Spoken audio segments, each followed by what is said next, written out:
उसका आपने इलाज कर दिया, छोटे से बच्चे में ऑपरेशन कर दिया, 1 महीने के बच्चे में, 1 साल के ऑपरेशन में, तो उसकी पूरी लाइफ उसका क्या होगा? क्या वो नॉर्मल लाइफ जी पाएगा? क्या वो स्पोर्ट्स में खेल पाएगा, स्कूल कर पाएगा, नौकरी कर पाएगा, शादी और बच्चे कर पाएगा? ये हम सब जानना चाहते हैं, है ना? हमारे सब में बड़ा क्यूरियस होता है कि इतने छोटे बच्चे का ऑपरेशन तो करा दिया, आगे क्या होगा?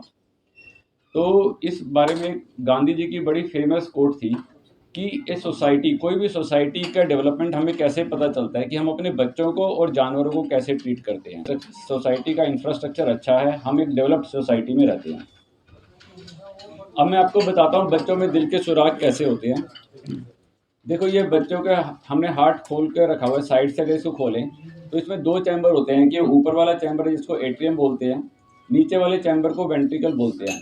तो इनमें ये सुराख अलग-अलग जगह पे हो सकते हैं, नीचे वाले चैम्बर में भी हो सकते हैं। जी, मैं डॉक्टर रजत गुप्ता हूँ, paediatric cardiologist, Fortis hospital Mohali में। पीडियाट्रिक कार्डियोलॉजिस्ट का काम होता है बच्चों के हार्ट डिफेक्ट्स को डायग्नोस करना और उनका इलाज करना।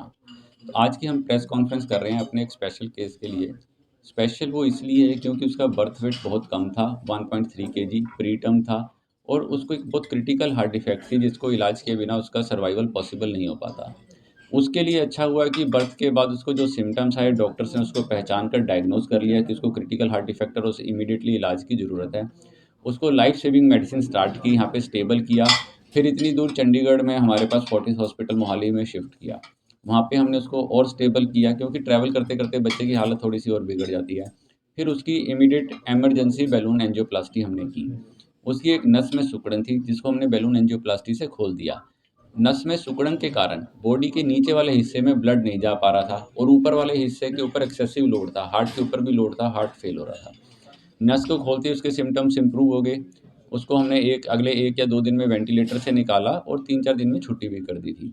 अब इन चीज़ों में प्रॉब्लम क्या आती है, इतने छोटे बच्चे में जब हमने नस का ऐसा ऑपरेशन किया, तो नस की ग्रोथ थोड़ी स्लो होती है, बच्चे का ग्रोथ थोड़ा ज़्यादा होता है।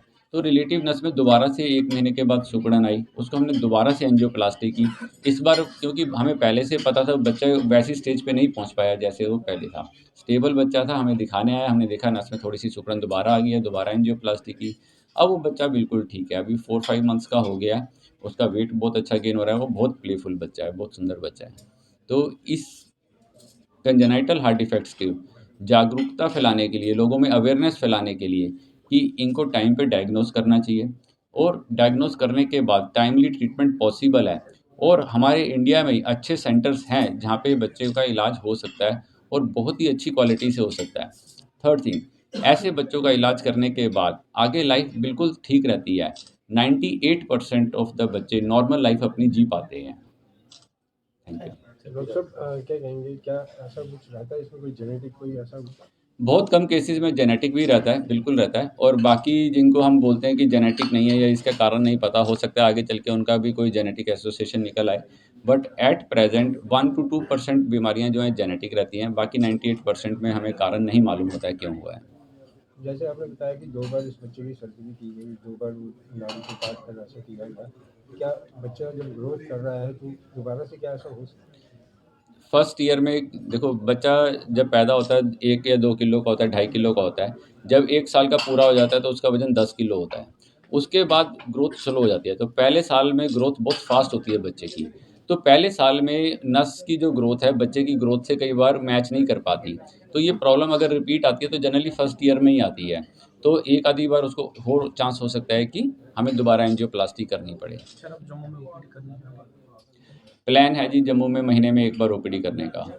सर, वही एज पेरेंट हमें सबसे पहले किन चीज़ों पे ध्यान रखना चाहिए कि बच्चे को ये दिक्कत आ रही है और कैसे जल्दी से जल्दी की जो आपके स्पेशलिस्ट हैं उनसे इस तरह से वाकिफ? अगर किसी बच्चे को नीला पड़ता है, उसका दूध पीने में प्रॉब्लम आती है, बच्चा दूध पीते-पीते हाँफने लगता है, उसकी डेवलपमेंट लेट हो रही है, बच्चा चलना शुरू नहीं करता या साँस तेज़ लेता है, बारी-बारी निमोनिया आता है या बच्चा थोड़ा-सा बड़ा होने लगा और अपने दोस्तों के साथ खेल रहा है, हम देखते हैं कि भई ये हमारा बच्चा जल्दी से थक गया, बाकी बच्चे खेले जा रहे हैं या बच्चा नीला पड़ना पहले नीला नहीं था, अब नीला पड़ना शुरू हो गया, बच्चे का वज़न उतना नहीं बढ़ रहा है जितना उसका बढ़ना चाहिए।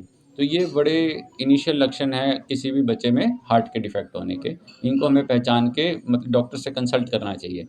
ये लक्षण दूसरी बीमारियों में भी होते हैं, तो जब भी हम ऐसे लक्षण नोट करें तो हमारा ये काम है अपने पीडियाट्रिशियन से, चाइल्ड स्पेशलिस्ट से कंसल्ट करें, फिर वो हमें बताएँगे कि ये हार्ट के हैं या किसी और चीज़ के हैं। सर देखा